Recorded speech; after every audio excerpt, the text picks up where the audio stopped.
हमें air defence operation सिंदूर के air defence की कार्रवाई को एक कॉन्टेक्स्ट में समझने की आवश्यकता है।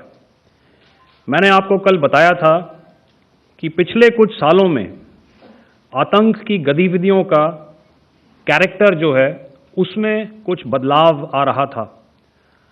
अब साल अप्रैल में पहलगाम में मासूम पर्यटक इस खतरनाक ट्रेंड के विशेष उदाहरण हैं। पहलगाम तक पाप का ये घड़ा भर चुका था। उसके बाद जो हुआ उसके बारे में हम कल विस्तार में बातचीत कर चुके हैं। क्योंकि आतंकियों पर हमारे सटीक हमले लाइन ऑफ कंट्रोल और इंटरनेशनल बाउंड्री को पार करे बिना किए गए थे, हमें पूरा अंदेशा था कि पाकिस्तान का वार भी बॉर्डर के उस पार से ही होगा। इसलिए हमने अपनी एयर डिफेंस की पूरी तैयारी पहले से ही कर ली थी। हमारी इन्वेंट्री में शामिल counter manned aerial systems, electronic warfare के साधन और एयर डिफेंस वेपन्स का इंडियन एयरफोर्स के इसी प्रकार के सिस्टम्स के साथ एक अनोखा मिश्रण किया गया।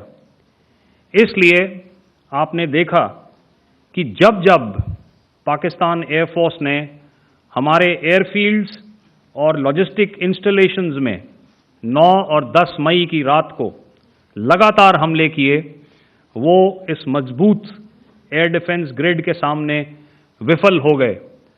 आपके सामने इस ग्रिड को एक तरीके से दर्शाया गया है। आप देख रहे हैं कि इंटरनेशनल बाउंड्री से कितनी layers, radars, counter unmanned aerial systems, उसके पीछे शोल्डर फायर्ड वेपन्स, हमारे विंटेज एयर डिफेंस वेपन्स जो कि काफ़ी सालों से हमारी सेना में हैं। एयर मार्शल भारती ने भी उसके बारे में बात करी। और लास्ट में हमारे modern air defence weapon systems. तो कोई मौका नहीं था कि पाकिस्तान एयरफोर्स ये मल्टी टियर डिफेंस को पार करके पीछे हमारी एयरफील्ड्स या लॉजिस्टिक इंस्टॉलेशंस को टारगेट कर पाए। ये जो डायग्राम आप अपने सामने देख रहे हैं, ये मुझे एक इंसिडेंट की याद दिला रहा है। और मैं आपको इस उदाहरण के ज़रिए से एक ये एस्पेक्ट हाईलाइट करना चाहता हूँ। जब मैं स्कूल में था तो तकरीबन मेरे ख्याल से ये 70 का दशक था और उस समय इंग्लैंड और ऑस्ट्रेलिया के बीच में, आज शायद क्रिकेट की बात भी करनी चाहिए क्योंकि मैं देख रहा था कि विराट कोहली ने टेस्ट क्रिकेट से रिटायरमेंट ले ली।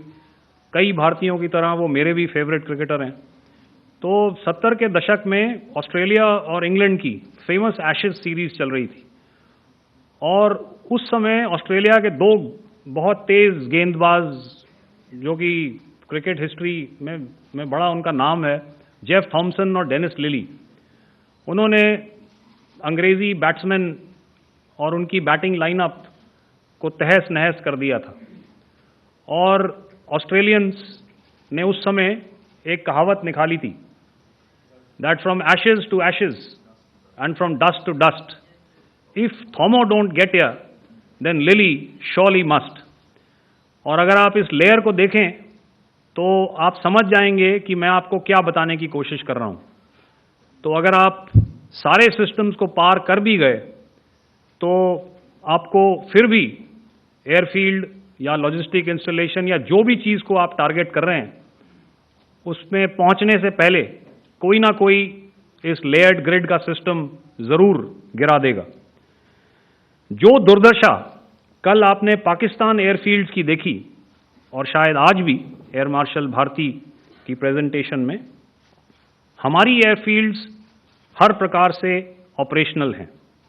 यही नहीं, पाकिस्तान के ड्रोन्स और वेपनाइज्ड यूएवीज से की गई हमलावर कोशिशें भी इस ग्रिड के कारण नाकाम हुई और जो बचे कुचे ड्रोन्स थे उन्हें हमारे शोल्डर फायर्ड हथियारों से मार गिराया गया। मैं यहां पर अपनी बॉर्डर सिक्योरिटी फोर्स की भी सराहना करना चाहता हूं। उनके डायरेक्टर जनरल साहब से लेकर बॉर्डर पर तैनात बीओपी पर पहरा देने वाले आखिरी जवान भी हमारे इस अभियान में बढ़ चढ़कर शामिल हुए और बहुत बहादुरी से उन्होंने हमारा साथ दिया। उनके काउंटर अनआर्म्ड सिस्टम्स भी हमारे इस मल्टी टियर्ड एयर डिफेंस ग्रिड का हिस्सा थे, जिसके कारण पाकिस्तान की नापाक हरकतों का विनाश किया गया। आपने सुना ही होगा, जब हौसले बुलंद हों तो मंजिलें भी कदम चूमती हैं। In the end, I would like to highlight again that in every single domain that Operation Sindhur has been prosecuted, there has been absolute synergy between the three services. Not only have we, in this endeavor, been fully supported by our government, departments, and agencies, I cannot here not mention our 140 crore countrymen that have stood behind us with their prayers and goodwill, urging and inspiring us to achieve our mission and objectives. For that, we salute you. You are indeed the best. Jai Hind.